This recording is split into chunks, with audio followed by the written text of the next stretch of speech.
la suite, j'écoute. Allez, on part sur des sportifs, budget moins de 2000 euros. Je pense qu'on a Ouais. une très très belle sélection. Moi qui les ai toutes vues, c'est du très très très beau. Allez, je te laisse Flo Ok, commencer. donc je Tu- commence. Alors, la montre que j'ai Ouh. sélectionnée, c'est la Oris Big Crown Pointer Date. Alors, il y a toute une collection qui existe avec beaucoup de couleurs qui sont toutes très bien réussies, mais ma préférée, ça reste la rouge Bordeaux, rouge grenat un peu, qui est vraiment très sympa. Elle rend bien, elle brille pas. Elle n'est pas brillante. Souvent, Ouais. quand on a des cadrans colorés, le piège, ça peut être une surbrillance avec des reflets justement qui empêchent ensuite la lisibilité. Donc là, on est vraiment mat. Donc cette sobriété permet d'avoir des couleurs qui sortent un peu de l'ordinaire. On n'est pas du tout sur du criard. Donc, on a un bracelet acier. Alors, je choisis vraiment le bracelet acier sur ce modèle parce que Oris a sorti pas mal de bracelets. Je parle de bracelet, pardon. Je me suis trompé de mot, de boîtier. Je choisis vraiment le boîtier acier parce que Oris sort quasi toute sa collection Big Crown Pointer Date en bronze.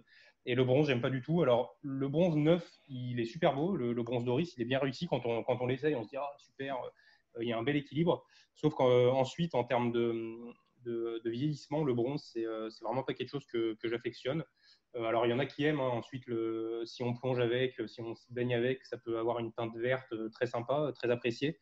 Mais moi, je conseille plutôt le boîtier en acier, puisque le bronze, au bout de 2 mois, c'est pour moi catastrophique, quoi, après, en termes de Ah, mais au visuel. bout de 2 mois, tu dis? Ah ouais, Parce c'est que hyper le, rapide, le- hein, le bronze.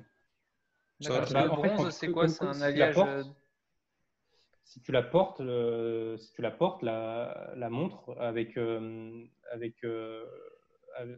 avec l'humidité de ton poignet ou la transpiration, en 2 mois, le truc il commence à patiner, mais la bonne patine, quoi. Mais D'accord. c'est souvent pour ça que le fond qui colle à la peau est en acier, mais tu as quand même des parties en bronze qui te touchent. Ouais. Ça peut aller assez vite, ouais, surtout si tu te baignes avec. C'est vrai que là, ça fait quand même 2 ans que les montres en bronze, elles refont un petit peu, Mais on un peu pourra faire un surface. focus montre en Ouais, bronze. je pense qu'il faudra faire un focus Ouais, montre en bronze parce que c'est Ouais. quand ça c'est même un intéressant. retour de mode qui est pas mal. Et moi, je me posais la question sur la durabilité. Donc, merci Florent pour ta réponse. Bah, ZRC aussi, c'est une marque qui fait pas mal de modèles en bronze. Alors, le Mais toi, bronze, t'aimes pas je l'ai fait. ZRC, donc tu n'as même pas le droit à la parole, Florent. Je te coupe tout de Le suite. bronze, en fait, le bronze Non, Doris mais ou on même en de parlera dans ZRC, une autre vidéo. Ouais, Tu veux. on en tous les bronzes reparlera. sont très jolis, neufs, Ouais, mais après, voilà, c'est le problème. ouais, c'est sûr. Pour info, c'est du cuivre et de l'étain, le bronze. Tu demandais, C'est ça, ouais. Néris. Donc, c'est le Euh, verdoudril qui fait que ça. mais Florent, pour toi, la Oris Big Crown Pointer Date, c'est une montre sportive? Ouais, oui, oui. Alors, je m'attendais à cette interjection. Parce que j'ai failli la mettre dans ma sélection de montres à billets. Oui, mais je me suis aussi posé la question, est-ce que c'est vraiment une sportive? Et j'en suis arrivé à la conclusion que oui. Ah, en fait, Après attends, des, donc après la des base. nuits, Attends, après donc du des coup, nuits d'insomnie, après des nuits vous d'insomnie. pensez à une montre et après vous vous demandez où est-ce qu'on la met, dans quelle Non, catégorie. non, non, mais Alors, en fait, je t'explique, c'est pas comme ça. initialement, non, non, Moi, mais je me suis fait initialement, j'ai chier. pensé, j'ai pensé Putain. dans la sportive, j'ai pensé à ça. Une fois que je l'ai mise, une fois que j'ai réfléchi, j'ai dit, mais est-ce que c'est vraiment une sportive? J'ai eu 3 jours d'insomnie et ensuite, je suis arrivé à la conclusion que oui, c'est une sportive. Pourquoi? Parce que déjà, tu as l'architecture globale de la montre avec les index, les aiguilles. On a des aiguilles comme une sportive avec qui ne sont pas des aiguilles dauphinées ou des aiguilles droites seringues. Tu as des chiffres qui sont quand même gros. Donc ça, déjà, pour moi, c'est ce qui me fait dire que c'est une architecture et une présentation qui est plus sportive qu'habillée. Tu as des proportions aussi qui sont assez sportives avec des grandes cornes. Et puis, tu as une étanchéité qui fait. Alors, l'étanchéité, elle est à combien 20 atmosphères. Non, non, même pas 20 Non, non, mètres. non, c'est beaucoup plus. C'est beaucoup plus que 2 bars. Je ne sais plus si c'est 30 ou 100. Je pourrais regarder pendant que vous Ouais. parlez de vos montres. Mais pour moi, Mais- oui, donc je la classe en sportive pour ces raisons-là. Donc, sportive, ça ne veut pas forcément dire plongeuse ou Ouais. montre mastoc avec Ouais, une ok. rotative, Ok. etc. Donc, voilà. Ok. C'est un peu comme tu dirais qu'une Seiko alpiniste est sportive. Voilà, exactement. Je la classe plus sportive qu'habillée une Seiko alpiniste et c'est une bonne comparaison parce que c'est un peu la même typologie. C'est les mêmes Donc, aiguilles, voilà, ça c'est ça. semble. C'est comparable. Ouais, Et, ok, ouais. c'est pas ma définition de la sportive, pour moi c'est plus Ouais, pour moi, habillé. entre sportive et habillée, t'as tous Mais les je jours, quoi. comprends, Mais ok. je comprends ton point. Ok. Ouais, Vincent, parce que vous limitez les sportives à plongeuse pas du Ouais. ou tout. des Pas trucs du comme tout. Regarde ça. Vincent. Ah si, pardon. Donc, non, mais je finissais juste sur la Cellita, Pardon. sur la Ori, c'est un mouvement Cellita Ouais. SW200 qu'on a déjà évoqué et qui est tout à fait durable et fiable. Réserve de marche 38 heures, qui est celui initial du Cellita SW200. Donc, réserve de marche pas top, 38 heures. Et 28 800 alternances, Ouais. un peu pour les specs. Et pour la Oris, faut savoir que la complication Pointer Date, c'est un truc historique de Oris. C'est, je crois, la montre la plus vieille dans le catalogue d'Oris. Elle n'a jamais quitté le catalogue quasiment. C'est Ouais. vraiment une montre qui fait partie de l'ADN d'Oris. Oris, on est quand même dans de l'horlogerie suisse. C'est Holstein. un fabricant, un horloger qui est indépendant, toujours qui n'appartient pas à un groupe comme Swatch ou Richemont. C'est quand même une montre que moi, personnellement, je considère beaucoup dans mes prochaines. Peut-être la Ori, je l'ai essayé en magasin à Paris, sur ce modèle-là en Bordeaux. En vert, toi, non? Non, c'était pas en Non, vert? non, non, non, en Bordeaux. Bordeaux? Et, Bordeaux, je pense, c'est la mieux, mais les autres sont bien aussi. Il y a une bleue un peu pâle qui est vraiment bien réussie et je l'ai essayé une aussi. verte aussi. Je l'ai essayé aussi et c'est vraiment le Bordeaux, moi, qui m'a vraiment tapé dans l'œil. C'est un peu le genre de Bordeaux qu'on retrouve dans la Reverso de Gégor Lecoustre. Mais là, moi, Bordeaux, c'est pareil. C'est un peu, on parlait du vert tout à l'heure. Le Bordeaux, c'est aussi ce genre de couleur originale qui me plaît beaucoup et qui sort un peu du lot, quoi. Ok. Et puis la fonction Pointer Date, c'est vraiment plus esthétique Ouais, c'est top ça. qu'une date Je suis d'accord. découpée dans le cadran. C'est vraiment. C'est ce qui nous fait dire que c'est encore moins une sportive, quoi. Et c'est 50 mètres la résistance, water résistance. Ok. Et puis, Avec c'est le un bracelet design. cuir. Ouais. De Et quoi c'est Je dis avec le bracelet cuir, 50 mètres. C'était de l'humour. Ah oui, désolé, j'avais pas entendu la blague, donc j'ai pas pu rire, pardon, Mary. Et ce que je voulais dire, c'est qu'on a quand même un design qui est assez original, qui sort du lot par rapport au Mm. monde qu'on voit d'habitude et qui est propre à Oris, quoi. Ils ne sont pas les pompés à droite à gauche pour ça. Ouais. Moi, Ah ouais, je bah là, trouve vraiment c'est ce qui est chouette sur une cette signature. montre-là, c'est la signature. Ouais. Ouais. Allez, Vincent, Allez, je te laisse présenter on ta. passe à la suite.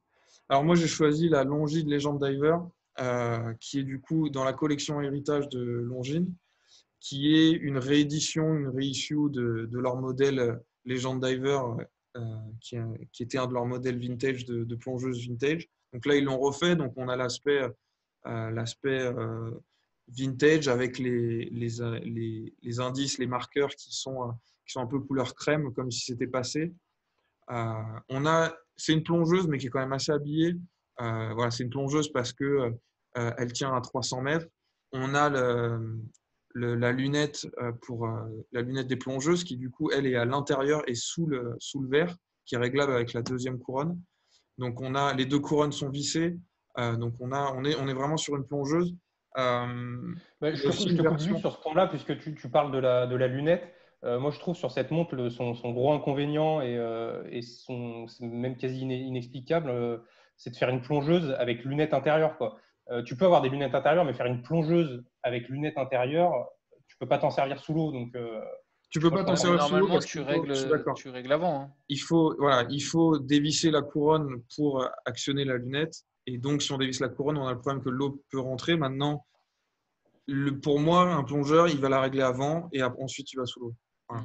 Ouais, mais je suis d'accord. tu peux aussi remonter ta montre, tu vois, tu peux être dans l'eau, vouloir rebouger ta couronne et s'en sortir de l'eau, tu vois. Et là, il faut la sécher, du coup. Enfin, tu vois, c'est Je me tenable, dis que si ça posait pas de problème aux plongeurs à l'époque où la première est sortie et où elle a apparemment bien marché, ça ne doit pas en poser maintenant. Voilà, je suis pas plongeur Bon, après. c'était une remarque, je te laisse continuer. Mais oui, je suis d'accord, ça peut poser un inconvénient, je suis d'accord. Donc, on a là la version sur un bracelet qui, je crois, est en cuir, mais je ne suis pas sûr. On a aussi une version, mais qui est au-dessus de 2000 euros, qui est à 2100 euros, avec un bracelet acier, un peu type milanais, un peu, mais plus gros, un maillage assez gros qui est assez sympa. Voilà, on a un mouvement ETA dedans, donc super fiable, un mouvement suisse qui est vraiment le mouvement de base fiable qui marchera pendant très longtemps. Donc ici, j'ai mis celle-ci. Il existait avant, mais ils ont arrêté de la vendre parce qu'elle ne marchait pas assez. La même version sans la date. Vous imaginez que si elle était encore disponible, je l'aurais mis. Mais la version sans la date, qui du coup maintenant est devenue plus rare parce qu'ils ont arrêté de la produire, est au-dessus de 2000 euros. Donc, Ok. si jamais vous Donc, tu préférez es la resté version dans sans la le date, scope, c'est bien. voilà. T'as pas Sachant triché. qu'ils sont quand même sont quand même allés faire la date correctement pour une fois. Longines, ils ont fait des catastrophes avec la date. Sur celle-ci, c'est réussi. La date est bien intégrée, c'est la bonne couleur. Ouais, Voilà, même l'index, quoi. c'est ça. L'index de la date, il est jauni comme le reste, c'est Ouais, sympa. voilà, c'est ça. Je trouve que sur cette montre, la couleur des index est vraiment bien réussie. Ouais. C'est vraiment un point fort, je trouve. Après, voilà, si c'était à moi de choisir, je prendrais la version sans la date parce que une montre de plongée, quand on plonge, on n'a pas besoin de la date. Donc, pour rester un peu dans l'aspect puriste, mais la date, c'est quand même super sympa. Et voilà, pour moins de Ah, là, 2000 elle est euros, bien on a une réussie. super montre. Ok. L'aiguille aussi des heures est sympa. Moi, je connaissais pas trop là, ce pointeur comme ça. Ouais. Donc, Ouais. pareil, Super Luminova sur les. Enfin, je sais pas si c'est Super Luminova, mais c'est index réfléchissant sur les aiguilles. Donc, on a bien tous les caractéristiques d'une plongeuse. C'est ça. C'est ça. Ok. Voilà. Moi, je valide. Hein. Je valide les deux. Franchement, très bon choix. Et moi, je vous ai pris une Bell & Ross parce que j'aime bien cette marque. Florent qui dit Non, ouais, mais c'est vrai que ouais, je l'aime bien. ouais. Non, mais justement, c'était un ouais qui est curieux parce que Ouais, Bell moi Ross, aussi. d'habitude, j'aime pas leur boîtier en fait. J'aime pas leur T'aimes boîtier. pas les boîtes carrées en fait. Ouais, voilà, Mais tu vois, ils sont assez connus pour leur modèle. C'est le combien le modèle avec le boîtier carré, celui que ça? En fait, tu as plusieurs modèles chez Bell & Ross. Donc, ça va de la BR01 qui est très grosse. Hein, c'est un boîtier de 43 ou 44. La BR03, moi, c'est ce que j'ai. C'est un boîtier de 41. Et après, tu as les BR Small. Donc là, c'est des plus petits boîtiers. Je crois qu'ils sont en dessous de Ouais. 40. Bah Donc justement, toute cette collection, je l'aime pas trop. Et justement, le modèle que tu affiches là, c'est pour ça que j'étais intrigué. Il est sympa.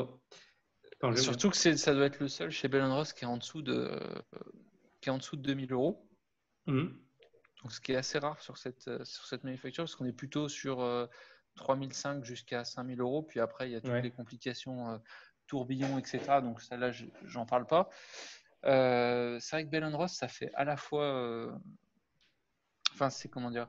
Soit on n'aime pas. Et c'est vrai que ce modèle-là, il est plutôt consensuel parce qu'on garde les codes caractéristiques de la montre militaire et puis pilote Mhm. avec des gros chiffres pour bien voir l'heure. Elle est assez épurée. Et d'un autre côté, elle garde un côté classique. Donc, c'est un petit peu eux ce qu'ils appellent leur édition vintage. Donc, c'est les BRV. Je pense que le V, il doit être pour vintage. Tout en noir. Donc ça et puis l'index des dates qui est assez discret, pareil avec un fond noir. Donc voilà, un cadran brossé. Il n'y a pas de verre saphir sur l'arrière du boîtier. Donc c'est une boîte pleine derrière, mais bon, c'est pas non plus indispensable à chaque fois. Et sur l'étanchéité, je crois qu'elle est pas très très étanche. Ça doit être 30 mètres. Quoi. Je vais te reposer la même question que j'ai posée à Florent. Est-ce que c'est vraiment une montre sportive? Ben, pour moi, la montre sportive, c'est deux univers. Tu as l'univers plongée et Ouais. tu as l'univers pilote. Et moi, ça, je la classe dans la montre pilote. Donc, pour moi, c'est une sportive. Et est-ce qu'elle Quand je existe sors avec mon un MiG du bracelet? garage, je mets ma Bell & Mais Ross. tu sais, Vincent, sportif, c'est pas forcément diver, hein, encore une fois. Oui, oui, mais est-ce qu'elle existe, par exemple, si on veut la rendre encore plus sportive sur un bracelet en acier? Je pense que Bell & Ross ne fait pas du tout de bracelet acier. Ah, ouais, comme ça, ok. Bah, sauf Sauf si, sur sur la la BR5. BR05. La Ouais. Sur la BR05, la BR05, nouvelle, ils en font. mais qui n'a d'ailleurs d'intérêt que parce qu'elle est en acier. Mais Ok. sinon, par contre, souvent, tu peux adapter un atto dessus. il te file quand tu achètes une Bell & Ross. Alors, Ouais. celle-ci, c'est pas le cas parce qu'elle a le bracelet cuir, mais quand tu as le bracelet caoutchouc, il te donne un bracelet NATO avec et puis les outils pour le changer. D'accord. Mais ouais, moi je suis d'accord, je la classe plutôt en sportive, hein. On a une face, une figure qui est quand même assez sportive, hein. Ouais, qui est un peu inspiré Les aiguilles pilote. aussi Ouais, pilote. Ouais, je- c'est je- carrément le style pilote. Hein. ouais. Non, D'accord. je suis plus d'accord avec toi, Meryl, qu'avec Florent, quoi. Mais, Sur la Big Crown? ouais. Et t'es jaloux parce que t'as pas pu la mettre. T'as pas eu le cran. Bon, Et donc c'est de l'ETA, Meryl, hein, dans la Bell & Ross. ouais, c'est le mouvement Bell & Ross machin, mais oui, c'est un ETA, Ouais, c'est un ETA. Ouais. c'est un ETA modifié. Ok, C'est un ETA très bien. modifié. Après, que dire d'autre? Non, mais c'est vrai que c'est une belle manufacture. Et tu as quand même une montre, enfin comme celle que vous avez mise. Moi, j'aime bien. C'est les montres où quand tu les as au poignet, elles sont directement identifiables. Ouais, Ouais. Et ouais, que c'est vrai. ce soit la Oris où tu as un design qui, enfin, tu sais que c'est une Oris quand tu la vois, quoi. Tu n'as même pas besoin de regarder.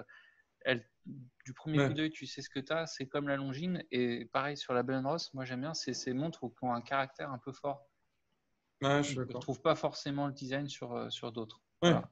Comme ce qu'on disait, ils sont pas en train d'essayer de copier d'autres Ouais, ou de exactement. faire un design très consensuel. Voilà, c'est des partis pris et c'est ça qui fait plaisir aussi.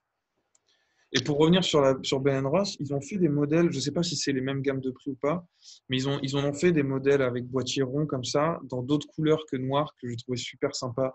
Des bleus, Ah, je sais pas trop. Moi, pour moi, elles sont. Enfin, toute la collection vintage, t'en as des blanches qui existent. ouais. Mais je suis sûr Et d'avoir vu bleu une et bleue. couleur, j'en avais jamais vu, moi. Je suis sûr d'avoir une bleue et peut-être même une cuivre, tu vois, un limite saumon. Ça me parle pas du Si, tout. si je retrouve, je mettrai la photo sur la vidéo. Ok. Ok. Euh, eh ben, Top. merci. Belle Top. sélection, les gars. Merci, Meryl.